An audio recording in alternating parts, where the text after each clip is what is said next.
안녕하세요. 서울에 살고 있는 평범한 30대 기혼 여성입니다. 저는 현재 서울의 한 백화점 매장에서 근무하고 있습니다. 연말이라서 쇼핑하러 오는 사람들이 엄청나게 많아요. 그래서 요즘 정말 눈코 뜰 새 없이 바쁘게 일만 하면서 지내고 있답니다. 오늘은 모처럼 휴일이라 집에서 쉬다가 우연히 사연 라디오를 듣게 됐는데요. 정말 세상 별별 사연이 다 있더라고요. 그런데 제가 결혼하고 직접 겪은 일들도 만만치가 않아서 제 이야기 보따리도 이곳에 한번 풀어보려고 합니다.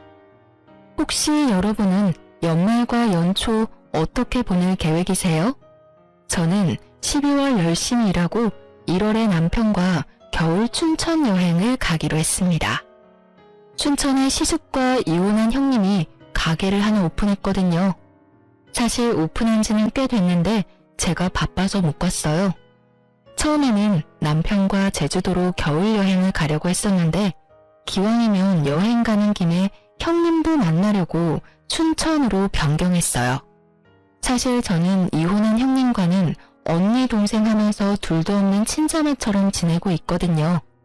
아, 제가 형님 가게에 왜 남편이랑 가냐면요. 지금부터 제 사연 들어보면 충분히 이해 가실 거예요. 저는 그렇다 쳐도 저희 남편까지 이혼한 형수랑 거리낌 없이 얼굴 보고 지내는 데에는 그만한 이유가 있거든요. 그리고 혹시라도 당사자가 내키지 않을 수도 있을 것 같아 미리 사연 보내도 되냐고 언니한테 전화로 허락도 받았습니다. 언니가 오히려 자기 대신 속 시원하게 좀 밝혀달라고 부탁하더군요. 그럼 지금부터 떠오르는 대로 차근차근 여러분께 말씀드리겠습니다. 저는 집안 사정이 그다지 좋은 편이 아니었어서 고등학교 졸업하자마자 백화점에서 일을 했습니다. 지금은 제가 화장품 매장에서 일하지만 결혼 전에는 명품 매장에서 일했어요. 그때 저와 남편은 직원과 고객으로 처음 만났습니다. 그 당시 저는 제가 번 돈으로 엄마에게 생활비를 주고 나머지 남는 돈으로는 열심히 저를 꾸몄습니다. 어려서 스트레스를 어떻게 풀어야 하는지 잘 몰랐거든요. 그냥 휴일에 무작정 쇼핑으로 소비하는 게 일상이었습니다. 제 얼굴에 침 뱉기지만 솔직하게 말씀드리자면 지금과 달리 어릴 때의 저는 경제관념이 아주 엉망이었어요. 그래도 그나마 다행이었던 건 제가 이성관계에 전혀 관심이 없어서 다가오는 남자들은 다 거절했습니다. 사실 막연하게 호기심은 있었는데 일하느라 지쳐서 연애 따위 꿈도 못 꿨었죠. 그러다 남편을 만나 서로 첫눈에 반해서 저는 첫 연애이자 마지막 연애를 시작할 수 있었습니다. 신기하게 아무리 바빠도 연애가 가능하긴 하더라고요. 저는 남편 만나서 사랑을 배웠고 시댁에서는 그 외에 다른 것들도 참 많이 배웠습니다. 그리고 조금 부끄럽지만 미래를 위해 저축하는 법도 남편과 연애하면서 습관을 들였죠. 그렇게 연애를 2년 정도 하고 저희는 결혼 약속을 했습니다. 처음 예비시댁에 인사드리러 가는 날에 잔뜩 긴장해서 몸이 굳었던 기억이 납니다. 예비신우가 엄청 표독스러운 얼굴로 저를 한번 노려보더니 이내 안 좋은 말들을 쏘아붙이더라고요. 엄마, 우리 왔어요. 어머님, 안녕하세요. 처음 뵙겠습니다. 어머나, 누가 어머님이야? 말 조심해요, 아가씨. 이놈아, 넌 하다하다 이제 백화점에서 일하는 여자애 꼬셔서 집에까지 데리고 오냐? 넌 어떻게 생겨먹은 놈이 여자의 얼굴이면 다 되는 거야? 아니 조건 같은 건 따질 생각이 없는 거냐? 결혼이 애들 장난이냔 말이야. 아이고 데리고 온 여자의 수준 봐라. 아주 머리부터 발끝까지 명품으로 치장을 했구만. 겉이 화려하면 못하냐? 아무리 그래도 속은 못 바꾸지. 어머니, 그래도 처음 보는데 말이 너무 심하잖아요. 윤진이는 그냥 엄마한테 잘 보이려고 꾸미고 온 거라고요. 말이 심하긴 뭐가 심해? 어른 처음 만나는 날에 저렇게 과하게 나타나는 게 정상이냐? 난 저 아가씨 어디 TV쇼에 출연하러 온 줄 알았다. 화장은 또 얼마나 짙은지. 난 너 몇 년 잠잠하다가 결혼하래 데리고 온 데서 이제야 네가 정신 차렸나 싶어서 잔뜩 기대했어. 근데 어디 저런 인물을 데리고 와? 감히 우리 집안에 가당키나 한 줄 알아? 그리고 어른한테 인사로 가는데 여자애가 뭣도 모르고 저렇게 과하게 꾸몄으면 너라도 말렸어야지. 으이그 속 터져. 아이고 내 팔자야. 죄송합니다 어머님. 제가 너무 잘 보이고 싶은 마음에 과하게 꾸몄나 봐요. 다음에는 꼭 단정히 오겠습니다. 어머 아가씨, 나한테 어머님이라 부르지 말라니까요. 내 아들이랑 얼마나 만나다 헤어질진 모르겠지만요. 아가씨랑 나 사이에는 다음은 없네요. 그러니까 험한 꼴 더 당하지 말고 돌아가요. 저는 그때 처음 겪는 상황에 너무 놀라고 무서웠습니다. 아무래도 저는 남편과 학력 차이도 나고 모든 면에서 스스로 부족하다고 생각하고 있었거든요. 자존감이 떨어져 저도 모르게 겉모습을 과하게 꾸몄던 것 같아요. 첫사랑이자 마지막 사랑인 것 같은 남편을 절대 놓치고 싶지 않았거든요. 그런데 아무것도 못해보고 겉모습 때문에 예비 시모의 미움을 사버리고 결혼을 못하게 될까봐 너무 무서웠어요. 예비 시모가 반대하니까 헤어지자고 할 줄 알았던 제 남편은 뜻밖에도 다 본인이 부족해서 제가 심하게 욕먹는 거라며 울면서 제게 사과했습니다. 오빠, 미안해. 아니야, 네가 왜 미안해. 우리 엄마 저러는 거 다 나 때문이야. 엄마한테 그런 모진 말 듣게 해서 내가 미안해 윤진아. 네가 아니라 내가 부족해서 그래. 다 내 잘못이야. 우리 엄마 저렇게 화낸 건 너한테 이유가 있는 게 아니라 과거에 내가 하고 다닌 행동들 때문에 그래. 남편은 저랑 6살 차이가 나는데 저보다 연애의 경험 많은 건 알고 있었어요. 처음 만날 때부터 자기는 여자를 엄청 많이 만나고 다녔다고 고백했거든요. 그런데 그 자세한 내막은 저도 몰랐습니다. 판도라의 상자를 열고 싶지 않았으니까요. 남편은 예비 시모가 노발대발하자 그제서야 제게 울며 자세한 내막을 털어놓는 겁니다. 남편은 집이 꽤 살았어서 백수로 오래 지내며 시부모 돈 펑펑 쓰면서 많이 놀러 다녔대요. 노는 걸 너무 좋아해서 남들보다 늦게 자리 잡았다 하더라고요. 그래서 시모가 남편을 늘 한심하게 바라보았다 합니다. 그런데 남편 얘기를 들어보니 본인 나름대로의 아픔이 또 있더라고요. 남편이 어렸을 때 시부는 늘 바람을 폈고 그는 엄마가 우는 모습만 보고 자랐대요. 그래서 더 사랑을 안 믿고 여자도 막 만나고 다녔다 합니다. 애초에 결혼을 안 할 생각으로 이 여자 저 여자 만나고 다닌 거죠. 시부가 너무 미운데 그나마 할 수 있는 복수가 인생 막 살고 돈 막 쓰는 거라 생각해서 아주 철없이 놀고 먹었다네요. 그때 치기 어린 남편이 엄마의 아픔까지 신경 쓸 여를이 없었던 거죠. 시모는 네 아빠처럼 넌 여자를 너무 좋아한다며 남편을 언제나 탐탁치 않게 생각했다고 해요. 시모에게 제발 형 하는 행동 반만 닮으라는 말을 수없이 들었다 합니다. 그러다 시부가 돌아가고 나서야 정신 차린 남편은 저를 만나서 결혼까지 결심한 거죠. 처음 시숙을 봤을 때는 남편이랑 정반대의 이미지라 저도 조금 놀랐습니다. 남편은 얼굴에도 조금 장난기가 서려있는 사람이었는데 시숙은 얼굴부터 차림새 전부 점잖아 보였거든요. 하지만 나중에 직접 겪어보니 전혀 그렇지는 않더군요. 시숙은 겉모습과 속이 아주 다른 사람이었어요. 하지만 형님만큼 겉과 속이 일치하는 사람이었습니다. 반대하는 결혼 둘이 알아서 해보라고 시모가 내쳤지만 남편과 저는 허락을 받고 싶어서 시모에게 계속 문을 두드렸습니다. 그러던 중에 저는 처음 형님과 마주했어요. 형수님 계셨네요? 형이랑 같이 왔어요? 도련님 오셨어요? 형은 아직 회사에 있고 어머님은 지금 잠시 통화하러 방에 들어가셨어요. 밥 먹으러 놀러 오라고 해서 잠깐 혼자 놀러 왔는데 혹시 도련님 여자친구 윤진 씨라고 했죠? 어머, 반가워요. 이야기만 듣다가 이렇게 처음 만나네요. 어쩜 너무 화사하고 예뻐요. 도련님이 첫눈에 반할 만한데요? 형수는 또 부끄럽게 그런 얘기를 왜 해요? 아, 안녕하세요. 이렇게 반겨주셔서 감사합니다. 아니 뭐냐? 재혁이 너 또 언제 온 거야? 만나기 싫다는데 넌 왜 자꾸 내 집에 저 아가씨를 데리고 오는 거냐? 엄마, 사람 앞에 두고 진짜 왜 그래요?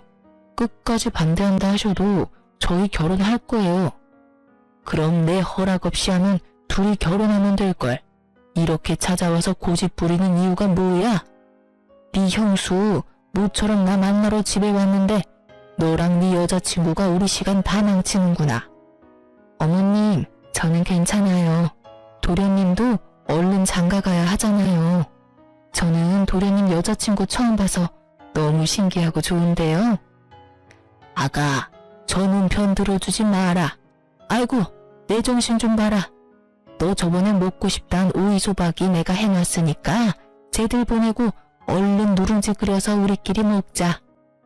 첫째 며느리에게 알콩달콩 귓속말하는 예비시무를 보면서 참 부럽기도 하고 저는 미움받는 입장이니 묘한 감정이 들었어요. 그런데 그때 먼저 형님이 제게 손을 내밀어 주더라고요. 어머, 정말요? 그럼 다 같이 먹어요, 어머님. 윤진 씨, 도련님, 아직 밥 안 먹었죠? 아니, 얘는 우리끼리 먹자니까 그러네.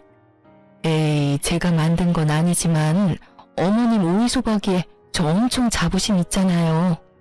저만 그 맛 알기는 아깝죠. 그리고 다 같이 먹으면 더 맛있지 않을까요? 그럼 뭐 둘 다 안 먹었으면 다 같이 한 술 뜨던지. 네, 저도 너무 먹어보고 싶어요, 어머님. 감사합니다. 어머님이라고 부르지 말라니까 그러네. 에이, 어머님, 그럼 윤진 씨가 부를 만한 호칭이 없는데요. 어머님한테 언니라고 부를 순 없잖아요. 아이고, 넌 또 뭔 똥딴지 같은 소리냐? 내가 첫째 너 때문에 웃는다. 어머님, 누룽지는 제가 끓일 테니까 좀 앉아 계세요. 모두에게 밝게 웃어 보이는 형님의 첫인상은 화장기는 없었지만 반짝거리고 선해 보였습니다. 그래서 그날 이후로 꾸미기 좋아했던 저는 형님의 모습을 롤모델 삼아 거칠애를 전부 포기하고 수수하고 아주 검소하게 다녔습니다. 저도 화장빨 말고 저 자체로 빛나는 사람이 되고 싶더라고요. 그렇게 만날 때마다 점점 바뀌어가는 제 겉모습에 예비 시모의 문초리도 점점 부드럽게 변해가더라고요. 저는 귀엽고 노력한 끝에 점수를 딸 수 있었고 결혼 허락까지 받을 수 있었습니다. 막 축복을 받는 결혼까지는 아니었지만 반대하는 결혼이 아니라는 사실만으로 저는 너무 행복했어요. 하지만 제가 변하는 모습을 보며 그렇게까지 결혼을 하고 싶냐며 안타까워하는 친구들도 있고 반응은 각양각색이었어요. 조언을 넘어서 비난하는 친구들도 있었죠. 저는 아랑곳하지 않고 자주 어울려 놀았던 친구들과는 만나지 않고 자연스레 멀어졌습니다. 그때 제 곁에 남은 몇 안 되는 친구들이 지금도 곁에 남아 있어요. 지금 생각해보면 제 인생에서도 아주 잘한 일이라 생각합니다. 그런데 저는 결혼하면 다 끝난 줄 알았는데 하고 보니 또 구박받을 일이 많더라고요. 저희 형님은 어디 가서 못 만날 아주 착한 사람이었습니다. 하지만 형님만 예뻐하고 저를 구박하고 차별하는 시모의 행동 때문에 자연스레 저는 형님을 질투하는 감정도 생겼고 속으로 형님을 조금 미워도 했습니다. 지금 돌이켜보니 참 제 마음대로 형님을 롤모델 삼았다가 또 미워하고 저 혼자 참 북치고 장구 많이 쳤네요. 그러다 제 질투심은 또 어떤 계기로 사라졌어요. 저는 결혼하고 시댁에서 맞이하는 첫 명절만큼은 시모에게 형님보다 더 예쁨 받고 싶었어요. 그런데 당연히 몇 년 일찍 시집 온 형님이 일을 잘했죠. 음식 장만하는데 형님은 익숙하게 시모를 돕는데 저는 느리고 서투른 칼질도 모자라 음식을 태우기 시작했어요. 아유, 둘째, 너는 살면서 요리랑 아예 담쌓고 지냈니? 난 며느리 한 명 더 생겨서 이번 명절은 좀 수월하게 지나가나 했다. 그런데 어째 너 실수 수습하느라 우리가 더 힘들구나. 죄송해요, 어머님. 근데 저도 배우면 금방 늘지 않을까요? 그래도 둘보다는 셋이 낫잖아요. 참나 말이나 못하면. 지금부터 둘째 너는 시키는 일만 해라. 괜히 혼자 설치다가 사고치지 말고. 네. 아니면 동서 잠깐 방에 가서 좀 쉬다 올래? 방에서 쉬고 오라는 형님의 말에 속으로 꽤나 당황했습니다. 형님이 저를 그 상황에서 배척하는 건가 싶었거든요. 네? 뭐 첫째 말대로 그렇게 하는 것도 나쁘지 않겠구나. 아가, 항상 나랑 둘이 하다가 한 명 더 끼니까 도리어 정신이 없지? 예, 나머지는 나랑 첫째가 마무리할 테니 넌 방에 들어가 있어라. 차라리 그게 더 도움되겠다. 지금은 뭐 정신 사나워서 온? 아, 그게 아니라요, 어머님. 동서 백화점에서 종일 구두 신고 힘들게 일하니까 오늘만큼은 좀 쉬었으면 해서요. 들어보니까 이번 주 내내 일했는데 오늘 하루 딱 쉬고 내일 또 출근한대요. 어머님이랑 저는 워낙 해왔던 거라 손에 익었는데 아직 동서는 그렇지 않잖아요. 형님, 저는 걸핏하면 혼자 열등감에 사로잡히곤 했는데 저를 진심으로 걱정하는 형님의 눈빛과 말은 엄청 감동이었어요. 그런 거라면 형님, 어머님, 저 이제 실수 안 할게요. 간단한 거라도 도울 수 있게 해주세요. 저만 가서 어떻게 쉬어요? 저 하나도 안 힘들어요. 오히려 혼자 쉬는 게 더 힘들어요. 우리가 힘들어 이거사. 그럼 사고 치지 말고 지금부터 딱 하라는 것만 해라. 알겠냐? 네. 잘해내고 싶었지만 참 야속하게도 저는 긴장한 탓에 손에 땀이 계속 났고 결국 시모가 아끼는 그릇을 놓쳐 깨트리기까지 했습니다.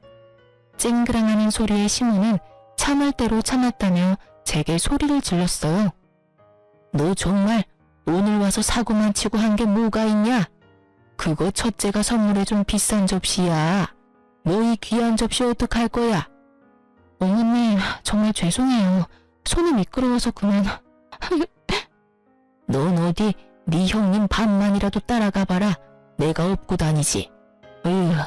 옷 좀 그렇게 죄다 엉성하니? 속 터진다 정말. 어머님, 일단 위험하니까 방에 잠깐 들어가세요. 저랑 동서가 바닥부터 치울게요. 시모에게 혼나니까 놀라서 손은 더 말이 안 듣더라고요. 깨진 접시 조각을 맨손으로 치우려는데 형님은 바로 제 손을 저지하고 고무장갑을 끼곤 저 대신 바닥을 청소했습니다. 동서, 그러다 예쁜 손 다쳐. 내가 할 테니까 잠시 앉아 있어. 죄송해요, 형님. 청소 후에 형님은 다 같이 마실 수 있게 차를 우리더니 시모와 제게 내밀었습니다.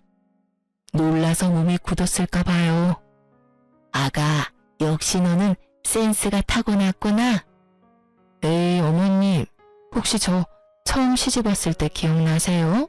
자꾸 저 띄워주시면 저 동서 보기 창피해요. 형님이 배시시 웃자 시모는 갑자기 웃음보가 터졌습니다. 영문을 모른 채 저는 두 사람을 보면서 차만 홀짝이고 있었죠. 어머, 아유, 내가 이제 늙었나 보다. 잠시 망각했어. 그래, 너에 비해 둘째는 양반이구나. 둘째 너 지금 손 빠르고 꼼꼼한 이 형님이 처음 우리 집 왔을 때 어땠는 줄 아니? 글쎄, 자기가 음식 혼자 다 하겠다고. 어머님, 저만 믿으세요.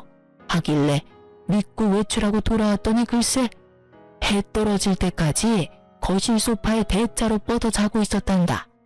그래놓고 하는 말이 잠들어서 음식을 하나도 못했대. 아이고 배꼽이야. 정말 형님이요? 그래. 네 형님이 그랬어. 그래놓고 지도 놀랐는지 내 불호령에 벌떡 일어나서는 이제라도 빨리 해보겠다면서 잠결에 기름이라고 식초를 후라이팬에 냅다 돌려서 후라이팬에 불을 냈지 뭐냐. 그래서 불이 쉽게 안 꺼져서 주방에 소화기 뿌리고 난리 났었죠. 어머님, 그때 저한테도 아까처럼 말씀하셨었는데 기억나세요? 예, 너 그거 내가 아끼는 후라이팬인데 어쩔 거냐? 하셨잖아요. 아까 동서 보는데 저 보는 줄 알았다니까요.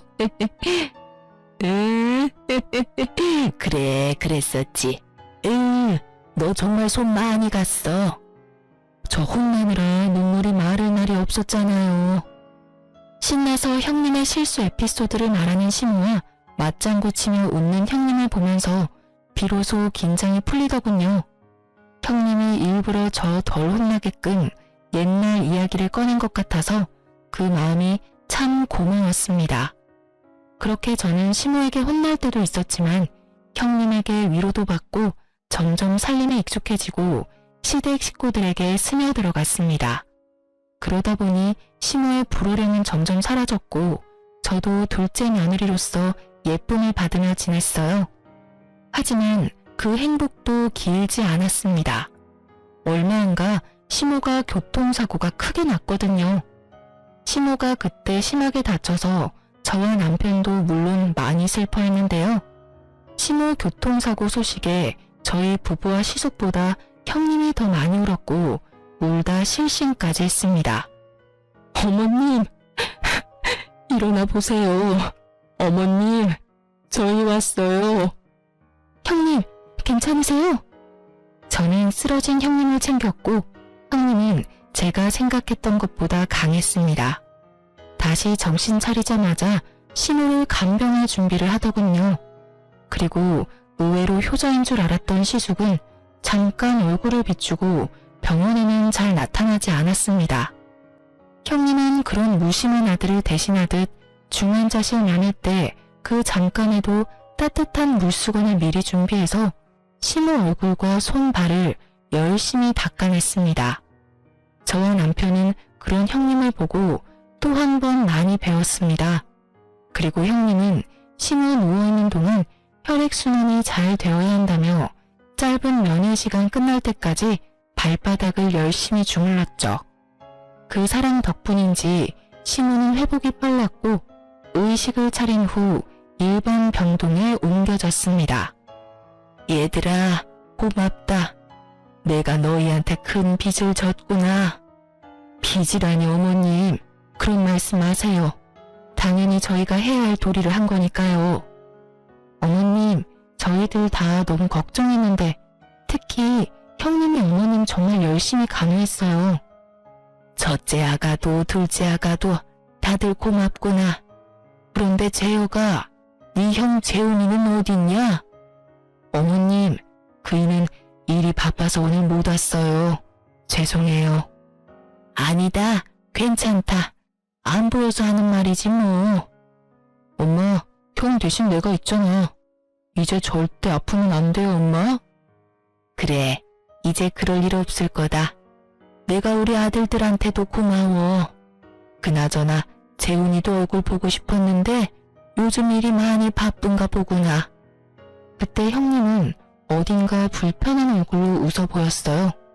저는 뭔가 이상하다 눈치는 챘지만 무슨 사정이 있겠지 하고 묻지는 않았습니다. 그때부턴 형님과 제가 번갈아 가면서 어머님을 간호했어요. 하지만 저는 백화점에서 일을 하고 있어서 형님이 거의 다 한 거나 마찬가지였죠. 저희 남편도 일이 무척 바빴지만 일주일에 한 번은 꼭 종일 시모 병원에 저와 함께 있었습니다. 그런데 아무래도 남편이 병원에 와도 남자니까 크게 할 수 있는 게 없는 겁니다. 시모는 화장실을 혼자 다닐 수 없어서 한동안 기저귀를 차고 있었는데 그런 시모의 기저귀를 남편이 직접 갈아줄 수 있는 것도 아니었습니다. 남편은 아들로서 무능한 마음이 든다고 괴로워했어요. 그래도 남편은 엄마의 기저귀는 직접 못 갈아도 병원에 가면 자기가 할 수 있는 일을 꼭 찾아서 작은 거라도 보탬이 되려고 노력했습니다. 예를 들면 물 떠오기, 손 발톱 깎아드리기, 다리 주물러드리기 등등 자질구레하지만 꼭 필요한 일들을 찾아서 했죠. 그리고 남편은 잊지 않고 제게 고맙다고 표현도 잘해줬습니다. 여보, 백화점 일하느라 우리 엄마 신경 쓰느라 요즘 당신 정말 고생이 많아. 정말 고마워.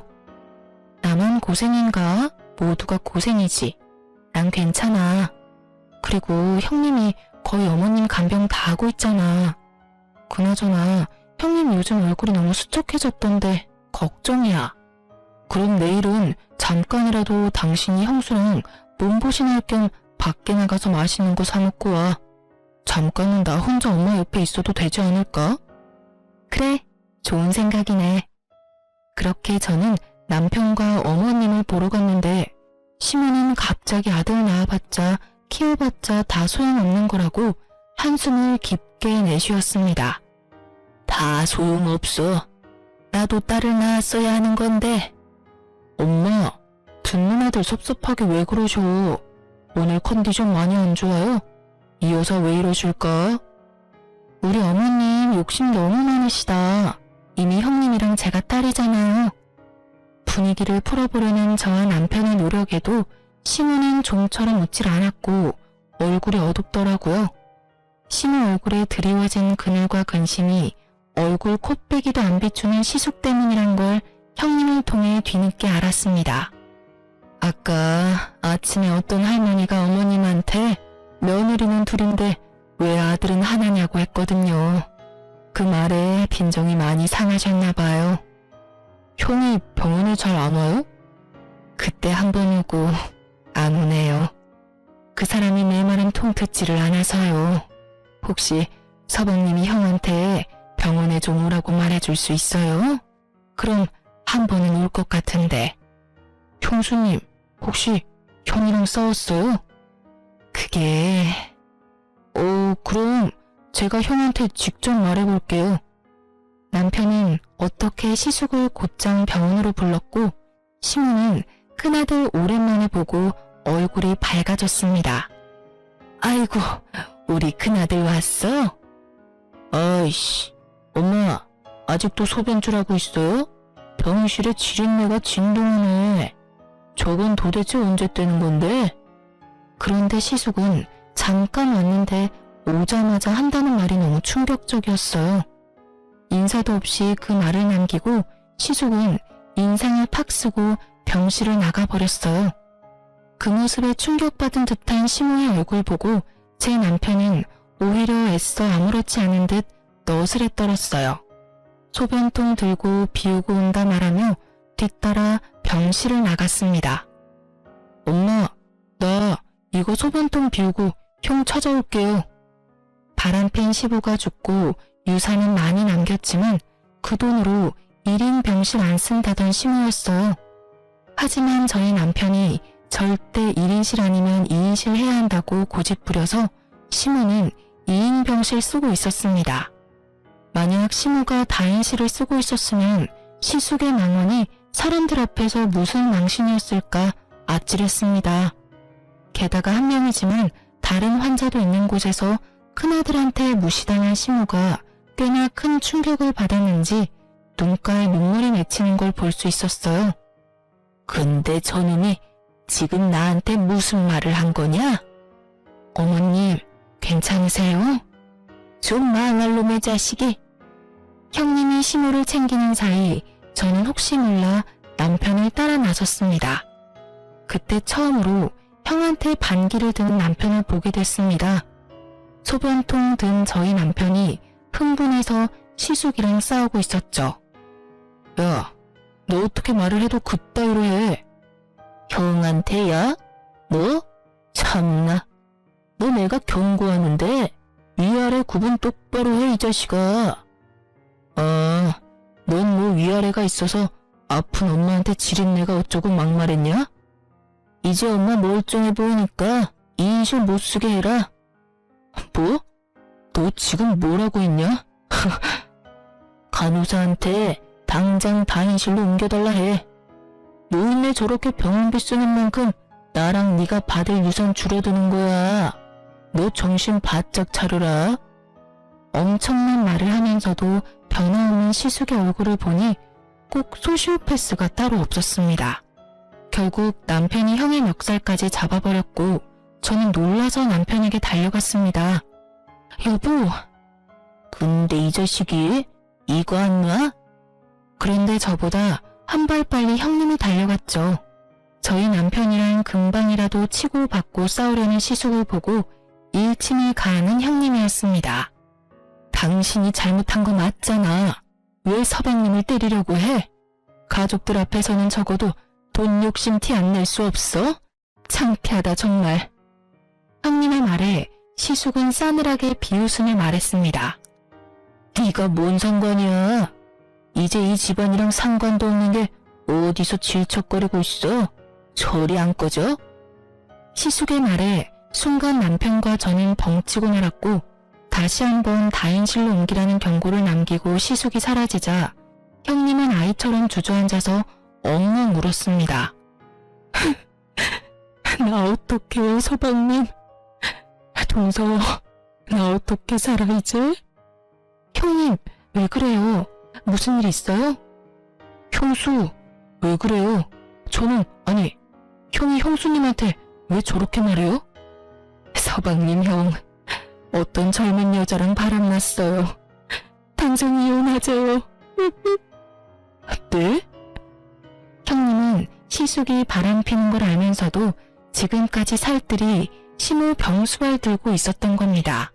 바람 펴놓고 당당하게 이혼하자는 시숙이었는데 형님은 아픈 심호 충격받을까봐 합의 이혼하는 조건으로 잠시 이혼도 미루고 있었습니다. 소송 이혼으로 해도 모자랄 판이었는데요. 절대로 형한테 쉽게 이혼 도장 찍어주지 마요 형수. 나 이제 어떡하죠? 며칠 전에 이미 찍었어요. 어머님한테 당장 말한다고 해서 더 이상은 미룰 수가 없었거든요. 네? 형수 바보예요? 바보냐고요? 분하긴 하지만 갑자기 이혼 사실 알려서 어머님 쓰러지기라도 하면 어떡해요? 그렇게 바보같이 미련한 형님을 보고 저와 남편이 도리어 울먹였네요. 잠깐 울고는 다시 초연한 얼굴로 시모가 상처받는 건 싫다는 형님이었습니다. 아무리 합의 이혼을 했어도 상간녀 소송이라도 걸어야 해요. 어떻게 해서든 방법 다 총동원해서 바람난 놈 엿먹어야죠. 제가 도울게요. 맞아요. 형님, 저도 남편 딸은 뭐든 도울게요. 어떻게 이렇게 예쁘고 착한 형님을 두고 바람이 나요? 고마워요. 저희 부부는 형님과 변호사를 만나서 상담도 하고 이런저런 계획을 세우고 있었는데 시숙은 초스피드로 형님이랑 합의 이혼하자마자 재혼을 했습니다. 어떻게 알았냐고요? 시숙이 직접 당당하게 말하더군요. 시숙이 갑자기 중요하게 할 말 있다며 저희 부부를 상간녀와 식사 자리에 불러냈거든요. 아니 젊은 여자랑 바람난 거 무슨 자랑이라고 아주 동네방네 소문내려고 결혼식도 올린다 하더라고요. 뭐가 급한지 시숙은 벌써 혼인신고도 올렸고 요란하게 결혼식 준비도 하고 있더라고요. 안녕하세요. 우리 자기한테 말씀 많이 들었어요. 얼굴에 철판이라도 깔았는지 아무렇지 않게 저와 남편에게 해맑게 인사하는 상간녀 보고 저와 남편은 보란듯이 투명인간 취급을 해줬습니다. 급한 일이라더니 이런 자리에 왜 불렀어? 결혼 전에 인사 나누려고 불렀지. 우리가 한가해 보이나 봐? 그리고 내가 왜 형 상간녀한테 인사까지 해야 하지? 네? 너 말 조심해. 내가 뭘? 듣는 귀들도 있는데 상간녀라니? 어머 아주버님, 상간녀를 상간녀라 하지. 그럼 뭐라 불러요? 재수씨. 언제는 그쪽이라더니 이제야 저를 재수씨라고 불러주시네요. 우린 보이는 그대로 말했는데 뭐가 문제인지 모르겠네. 그리고 엄마는 병원에 아직도 계시는데 형은 뭔 생각으로 우릴 여기 부른 거야? 진짜 제정신 아니지? 삐딱하게 구는 것도 정도껏 해. 이제 가족이라곤 너랑 나랑 둘뿐인데 서로 의지하고 살아야지 않겠어? 뭔 개소리야 그게. 우리 엄마 멀쩡히 살아있는데. 죄송하지만 저는 형제끼리 싸움에는 관심 없어요. 그냥 다 같이 잘 지내고 싶거든요. 물론 동서랑도 잘 지내고 싶고요. 우리 형님은 어머님 병원에 있는데 당신 지금 누구 보고 동서래? 진짜 뻔뻔하네. 상간녀 주제. 부부가 합심해서 적대적이네요. 자기야, 나 슬슬 화내려고 하는데요. 언제까지 여기 있어야 해요? 일단 오늘 두 사람 부른 건 내 결혼식에 올 가족이 두 사람 뿐이잖아.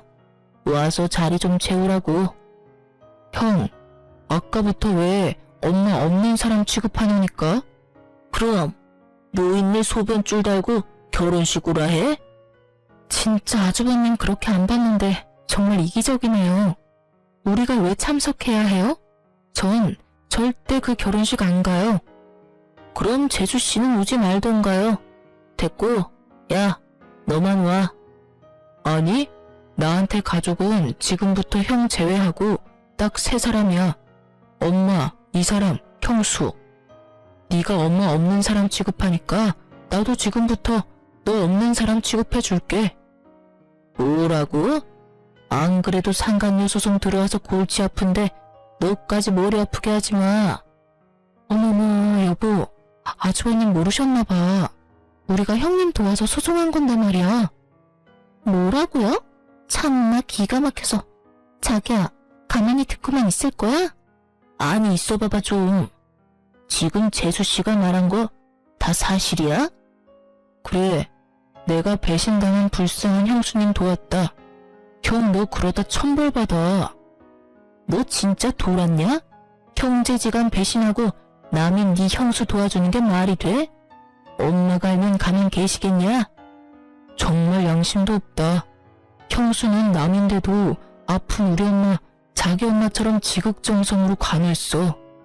엄마가 형 너 바람난 거 알면 누구 편 들까? 너 정말? 아니, 동생이 저렇게 나대는데 자기는 멍청하게 당하고만 있을 거야? 탕간내는 씩씩거리더니 저희 남편에게 갑자기 물을 뿌리려고 하더군요. 저는 그대로 물잔을 낚아채서 먼저 상간녀에게 물을 뿌려줬습니다. 어디 감히 내 남편한테. 이게 무슨 짓이에요? 당장 우리 형님 대신해서 머리채라도 쥐뜯어주고 싶은데요. 내 손 더럽히는 거 싫어서 손을 못 대겠네요. 냉수나 차렸으니까 정신 좀 차리고 살아요. 상간녀가 자리를 박차고 나가니까 시숙은 두고 보자며 같이 따라 나가더군요. 그리고 얼마 후 병원에서 할 치료를 다 끝낸 시모는 몸은 여전히 불편해서 한동안 요양병원으로 옮겨 지내기로 했습니다. 형님은 더 이상 병원에 오지 못했어요. 시숙은 이제 혼인신고도 해서 자기 부인은 따로 있으니 시모 옆에 있지 말라며 형님을 내쫓아버렸거든요. 상간녀 소송 때문에 열받아서 그런 듯 했습니다.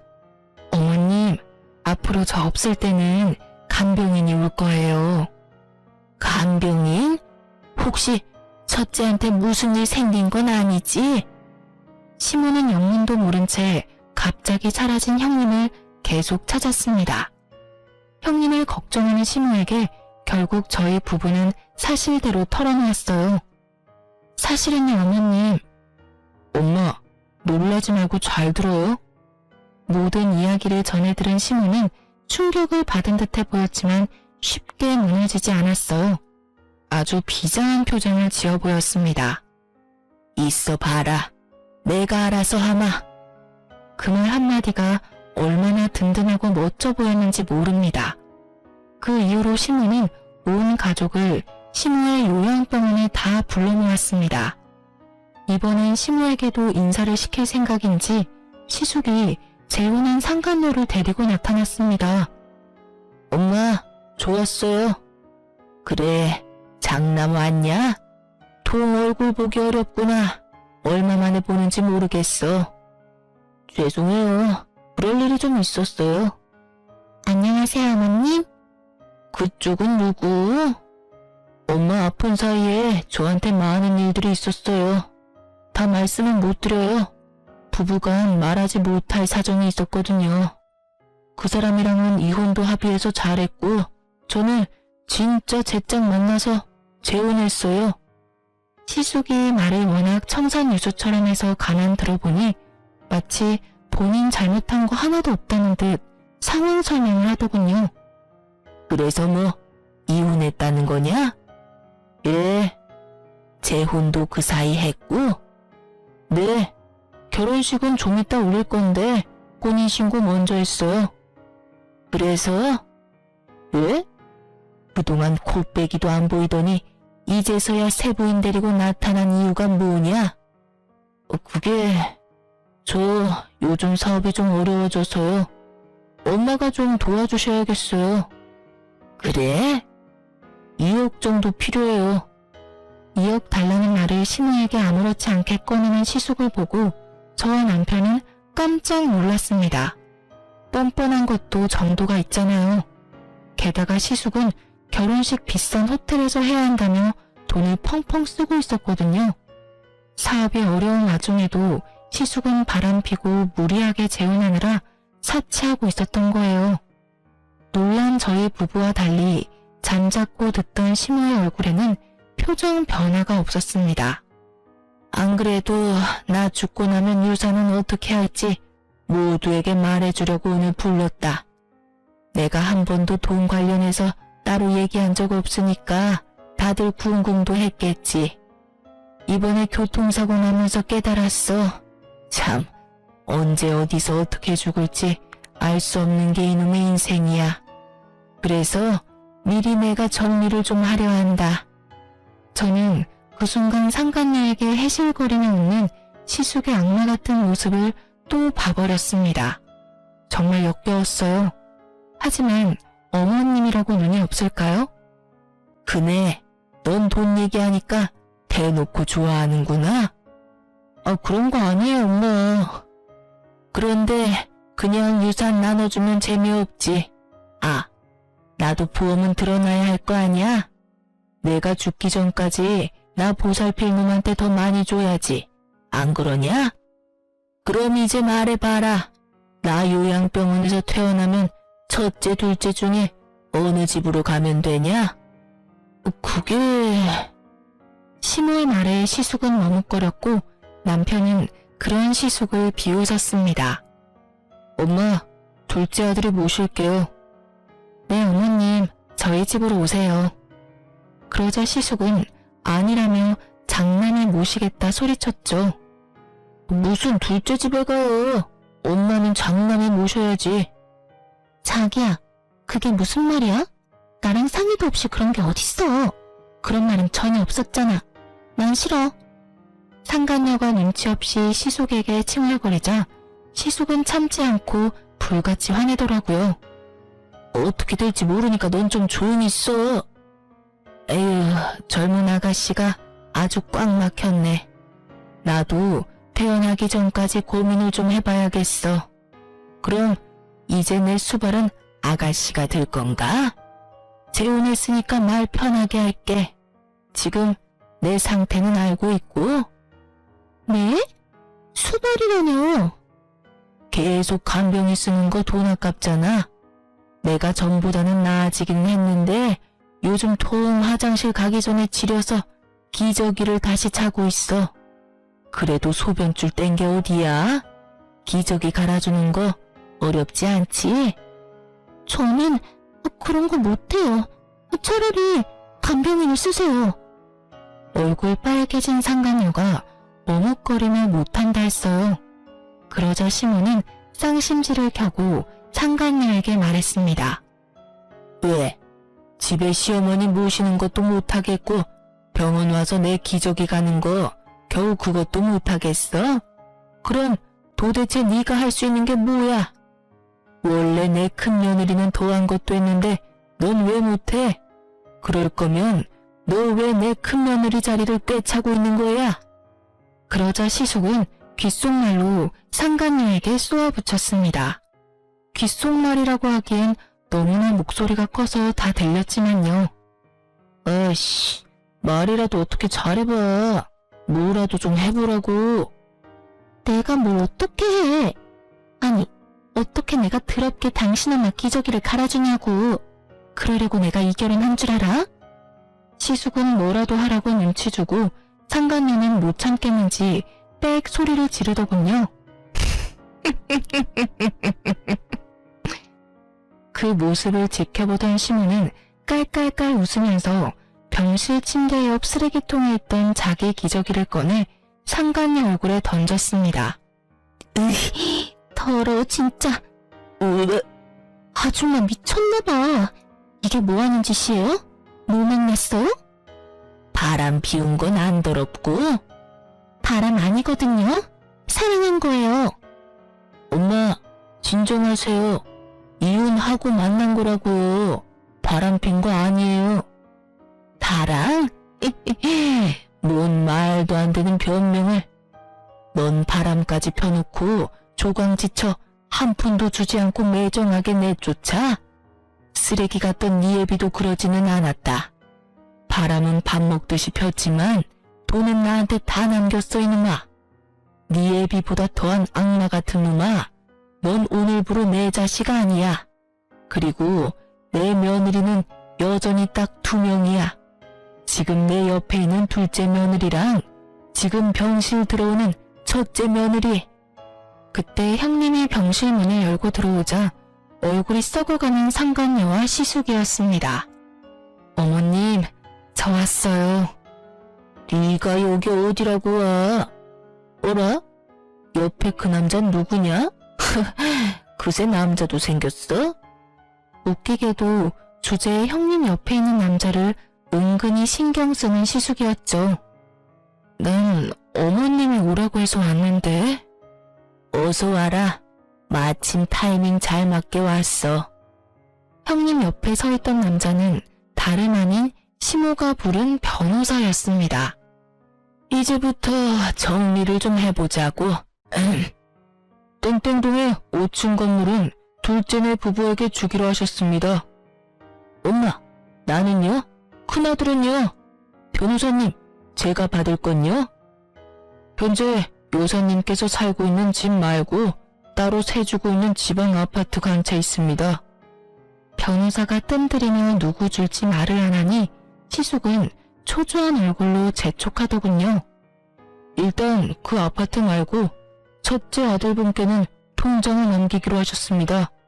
물론 지금 당장 진행하는 게 아니라 모든 재산은 피상속인이 사망하시고 난 뒤에 유산으로 상속받는 겁니다. 알아요. 그러니까 내가 얼마나 받는데? 내 아들한테 미리 보여줘요. 네, 그럼 여기 통장. 변호사에게서 시숙이 화난 얼굴로 통장을 받아들고 상간녀랑 시숙은 금액을 확인했습니다. 일십, 백, 천만, 십만, 백만, 고작 200만 원? 뭔가 잘못된 것 같은데요? 시숙이 당황하며 재차 금액 다시 확인해도 200만 원이었어요. 금액이 뭔가 이상해요. 뭐가 이상해? 그게 딱 네 놈이 받을 돈인데. 엄마, 200이 아니라 당장 2억이 필요하다고요, 나는. 그 200만 원은 사실 병실에 지린내 난다며 병문안 못 오겠다던 그날 시숙이 어머님 통장으로 입금했었던 돈이었어요. 이 집구석 별꼴이야 정말. 돈은 많대서 이웃남이랑 결혼했는데 사업은 오늘 내일하고 받을 유산 많대서 기대했더만 가진 거 쥐뿔도 없는 놈이네 이거. 사기 결혼이야. 이혼해. 뭐? 잠깐 기다려봐. 뛰쳐나가는 상간녀의 세상 다 잃은 얼굴로 시숙은 무릎 꿇고 빌었습니다. 엄마, 나한테 왜 이러세요? 아들이 잘못했어요. 이제 장난 그만하시고요. 아파트는 나 줄 거죠? 한심하기 짝이 없는 이놈한테 내가 왜 아파트를 줘? 저 여자랑 당장 이혼할 테니까 제발 제목 유서는 제대로 남겨줘. 시모가 들은 척도 안 하자 시숙은 시모의 바지가랑이를 붙잡으며 말했습니다. 엄마, 그럼 아들 사업이라도 좀 도와줘요. 아까 말한 2억은 도와줄 거죠? 나 이러다 진짜 망해요. 2억? 2억이 누구 개 이름이냐? 맡겨놨어? 난 앞으로 나 먹고 살 돈이란 병원비밖에 없어 이제. 엄마. 변호사 선생님, 나 죽으면 작은 건물 말고도 나머지 남은 돈들이랑 내가 살던 집은 둘째한테 줄 거예요. 나 때문에 고생을 많이 했거든. 아파트는요, 엄마? 아파트 있잖아요. 이미 난 네 조강지처한테 그 아파트 줘버렸는데 네가 이혼 안 했음 그 아파트 팔아서 같이 썼겠지. 멍청한 놈. 어디 지 아빠랑 똑같은 짓거리를 해? 꼴도 보기 싫다. 다신 내 앞에 나타나지 마라. 뭐라고요? 야, 너 사실이야? 그런 걸 받았으면 나한테 말을 했어야지. 몰랐니? 탐낼 걸 탐내. 어머님이 나 평생 고생만 하고 불쌍하게 이혼당했다고 너 대신 위자료 챙겨주신 거거든? 어머니, 제발요. 무슨 생각으로 그러신 거예요? 참나, 이제 내 손 떠난 것들이다. 네 마누라한테 사과하고 빌어보던가. 여보, 내가 미안해. 내가 잘못했어. 가증스러워. 형님은 펑펑 울고 있는 시숙의 뺨을 사정없이 날렸습니다. 그래, 때려. 마음 풀릴 때까지 차라리 날 때려. 넌 평생 반성해야 해. 근데 말이야, 어쩌지? 난 너랑 다시 합칠 생각도 없고 내 돈 나눠줄 생각도 없어. 지금껏 넌 네 생각만 해왔잖아. 나랑 내 아들은 손가락 빨고 살라고 그렇게 매정하게 버려놓고 잠 잘 오디? 그리고 너 어머님 병실에 있을 때 한 번이라도 말 따뜻하게 해본 적 있어? 가족들 먼저 버린 건 당신이야. 일어나. 이제 와서 불쌍한 척 거짓 눈물 흘리지 마. 그동안 엄마랑 형수한테 피눈물 나게 한 건 형이잖아. 시모는 끝까지 시숙을 외면했고 남편은 짐승처럼 울부짖는 시숙 멱살을 끌고 병실에서 나갔습니다. 시모는 시숙이 사라지자마자 결국 눈물을 훔치며 말했죠. 아가, 이런 한심한 꼴 당하게 해서 미안하다. 내가 아들을 한참 잘못 키웠어. 정말 미안하다. 어머니, 아니에요. 그 뒤로 시숙은 가족들이 모두 외면하자 혼자 사업 살려보겠다고 무리하게 대출받고 여기저기 돈을 빌리며 아등바등 사는 듯 했습니다. 대출금 갚는 것만 월 몇백이라서 남편에게 빌빌 기면서 한 번만 돈 좀 빌려달라고 구걸한 적도 있었어요. 남편은 형에게 그러게 왜 똑바로 살지 않았느냐고 네 업보라며 절대 한 푼도 빌려주지 않았습니다. 시숙은 그렇게 대출까지 끌어다 썼지만 결국 사업도 망하고 빚만 가득한 폐인이 됐습니다. 상간녀는 당연히 시숙 버리고 도망간 지 오래였고요. 잘못에 비해 택도 없이 적은 금액이긴 했지만 형님은 상간녀 소송으로 위자료도 받았습니다. 그렇게 멀끔하고 점잖아 보였던 시숙은 인생 쫄딱 망하고 고시원살이를 하고 있어요. 형님은 앞서 말했던 것처럼 친정엄마랑 춘천에서 장사를 하고 있는데 말 그대로 초대박이 나서 아주 바쁘고 재밌게 살고 있습니다. 조카도 이번에 고등학교 들어가는데 공부 잘해서 기숙사에 들어가서 살고 있고요. 안타깝게도 어머님 말대로 죽음은 갑자기 찾아왔고 저희 어머님은 1년 전 돌아가셨습니다. 시숙은 어머님 장례식장에 나타나지도 않았습니다. 재산을 받지 못한 곳에 아직도 앙심을 푸는 것 같아 보였어요. 그래도 부모이고 핏줄인데 어쩜 이리 무정할까요? 그 뒤로 어머님 유산은 어머님이 말한 대로 다 받았습니다. 형님은 그 아파트 팔아서 가게 여는데 조금 보탰고 나머지는 공부 잘하는 조카 나중에 유학 보내줄 거래요. 피 안 섞인 시무를 살뜰히 간병하고 의리 지켜서 결국 행복해진 저희 형님. 아직까지도 저는 대단하게 느껴집니다. 평소에 좀 무뚝뚝할지라도 바람만이라도 안 폈으면 시숙이 시모의 유산을 받을 수 있었을까요? 생각해보니 그것도 아닐 것 같네요. 멍청하게 돈도 가족도 모두 잃은 시숙 보면서 저희 남편은 더 올바르게 살려고 노력하고 있습니다. 아빠와 형을 절대 요만큼도 닮고 싶지 않다면서요. 절대 하늘은 손바닥으로 못 가리는 것 같아요. 시숙과 형님 보면서 결국 마지막에는 착한 사람이 이기고 나쁜 사람이 벌 받는다는 걸 저는 간접적으로 경험했습니다. 어머님이 마지막 순간 했던 말이 저는 아직까지도 마음이 아파요. 남편에게 제발 너라도 가정 지키고 행복하게 살아라 라고 하셨거든요. 원래도 착한 저희 남편은 시모의 마지막 말처럼 가정에 정말 충실하고 있습니다. 남편과 저는 서로 의지하면서 잘 살고 있습니다. 하늘에서 저희 어머님도 상처 없이 잘 지내셨으면 좋겠습니다. 그럼 지금까지 제 긴 사연 들어주셔서 감사합니다.